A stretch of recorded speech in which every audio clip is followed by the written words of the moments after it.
রৌদ্রোজ্জ্বল সাভানায় বাস করত একটি ছোট সিংহ শাবক যার নাম লিও। লিও তার ভাইবোনদের থেকে ছোট ছিল, তার পশম ছিল এলোমেলো আর চোখ ছিল বড় বড় কৌতূহলপূর্ণ।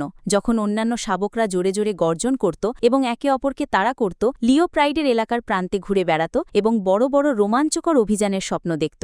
একদিন একটি ছোট হরিণছানা কাটাঝোপে আটকে পড়েছে এবং সাহায্যের জন্য কাঁদছে। লিও নরম স্বরে বলল, চিন্তা করো না, আমি তোমাকে সাহায্য করব।